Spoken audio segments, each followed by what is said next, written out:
Okay, it is time for some book news. And my first story is about one of my favorite authors of all time. There are some upcoming adaptations of Emily St. John Mandel novels. Emily St. John Mandel wrote Station 11, which was adapted into a huge HBO series that was so freaking amazing.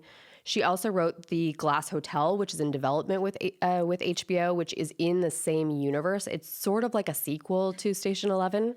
And her new novel, Exit Party, which is set for release in 2026, has received 8 to 10 offers from a mix of studios and streamers.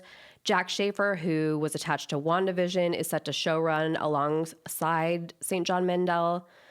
Additionally, an adaptation of her novel, Last Night in Montreal, has signed on director Natalie Late. This book follows Lilia Albert, who impulsively runs from city to city to escape a childhood trauma she can't remember and is pursued by a private detective to Montreal.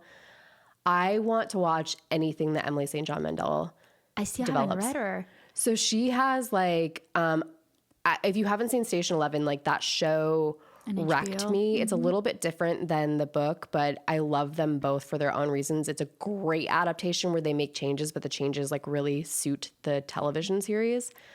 But her books are like speculative fiction.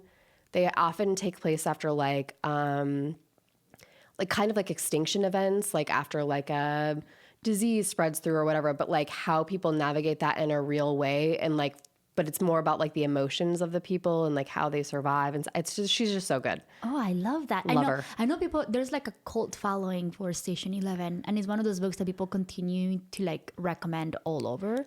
And I don't know why I haven't picked it up yet. I just need to get into it. It's like 350 pages. It's not overly like complicated science fiction. I love it. Well, I'm excited. Very atmospheric. Love, love, love. It has to be great that you as an author, like all of your past books are all getting like bids and getting picked up for adaptation. I think that has to be such a great feeling of like, crap, I've made it. People really trust in your storytelling skills like these. Yeah, I mean, Exit Party isn't even out yet. So it's like, oh, we trust you. It's going to be a hit. It's going to be a hit. Yeah, exactly. What do you have for us? So in continuing with the upcoming adaptations, Julie Soto, The Thrashers, has also been acquired by James Wan's Atomic Monster. The Thrashers follows a friend group whose lives are turned upside down after the mysterious death of one of their classmates. I've been seeing this book everywhere too. Like, I think Julie Soto is really, really good friends with Ali Hazelwood. So there's a really big following in Austin here for Julie Soto. And that's one of those books that a lot of our book friends have recommended to us and they absolutely loved. And another one that I have in my never-ending TBR. So I'm excited for her. I think is this going to be her very first book adaptation? I think so. I think it is. Yeah, so I think so. Good for Julie. I'm excited. I know. The Thrashers is interesting too because I think from what I know about it, it's sort of like a Heathers vibes or like Brick, if you've ever heard of that movie, where there's like kind of a noir element to it. I don't know. I think it'll be an interesting vibe. She's another one that she has been expanded her variety of writing quite a bit, because she started like her first 2 books were all based on Kylo Ren like fan fiction? Yeah. Like her very first 2 were. And then like she did another one, which was Rose in Chains, was also a fanfic, fanfiction. Yeah. And now we have, I don't think this one was though, not to my knowledge, but I can't remember. But she's been writing like very different stories based on all the fanfiction that she's been writing. And her writing is just, it seems to me that like, I love it when an author takes like risks and then just like write very different things from each other. It's just like pushing their little boundaries. Yeah, and I love that. That's how you grow. I mean, we talked about that with Ali Hazelwood and Mate and how like moving into like a more kind of fantastical space like really pushed her in a good way. Yeah, it's the best. What else do you have for us? Okay. Barnes & Noble announced their top books of 2025. It's October. It's October. I know. That's a really good point. A little early. They named their best books in 19 categories, including fiction, gift books, mysteries, biographies, YA, sci-fi. For fiction, they picked a few, one of which I will absolutely co-sign. Atmosphere by Taylor Jenkins Reid. Amazing. I'll recommend it to literally anyone. I loved it. It will leave you in pieces. It's so good.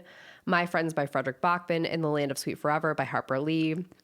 For mysteries, they did The Secret of Secrets by Dan Brown and King of Ashes by S.A. Cosby, which I've heard really good things about. Yeah, I'm so excited. For science fiction, Alchemised by SenLinYu and Katabasis by R.F. Kuang, Bury Our Bones in the Midnight Soil by V.E. Schwab, and The Night and the Moth by Rachel Gillig. Almost Way to all of which we have go. talked about and read and gone to events for this show. Way to go, man. They're Girl really, power. I know, they're in it right now.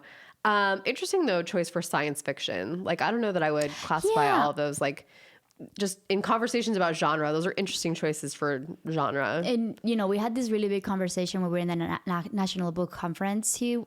Oh my God, why do I say conference? It's festival, National Book Festival, where like it's kind of interesting how a lot of these genres get allocated for some of these books, but they don't really fit it. But you kind of have to categorize them in one way or another, and this is where they land. And to be fair, like I think these are just like a couple of selections of books from each category. So like the selections are much, much wider.